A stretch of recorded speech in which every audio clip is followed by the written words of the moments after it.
अस्सलाम वालेकुम नाजरीन, हकीम इदरीस राजपूत। आज जिस पौधे का हम आपको तारफ़ कराएंगे उसका नाम है हाइपेरिकम या सेंट जॉन वर्थ, इसको इंग्लिश में कहते हैं। हाइपेरिकम होम्योपैथिक में मशहूर नाम है और ये छोटा सा पौधा होता है। ये देखें, इसके जो 5 पेटल्स हैं इस फूल के, ये ख़ास निशानियाँ और ये टॉप पे होता है इसका। और इस तरह इसके जो पत्ते हैं वो छोटे छोटे हैं। ये देखें, छोटा पत्ता है और ये छोटा सा पौधा है। ये देखें, आपको इसको दिखा देते हैं।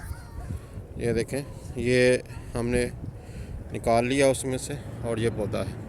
इसका इस्तेमाल जो है ये असाब की कमज़ोरी के लिए और ख़ास तौर पे जो रीढ़ की हड्डी के साथ असाब होते हैं, नर्व्स होते हैं, उनकी कमज़ोरी के लिए, उनमें दर्द हो तो उसके लिए इसका टेंक्चर जो है 5 हिस्से दवाई, 1 हिस्सा दवाई और 5 हिस्से अल्कोहल मिला के इसको इस्तेमाल किया जाता है। इसके साथ अगर एंजाइटी का मसला हो, नींद सही ना आती हो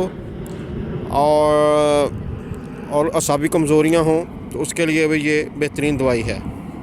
इसका इस्तेमाल जो है ये 15 से 20 कतरे टेंक्चर के थोड़े से पानी में डाल के दिन में 2 से 3 दफ़ा इसको इस्तेमाल किया जाता है।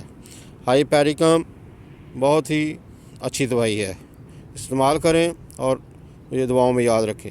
खुदा हाफिज़।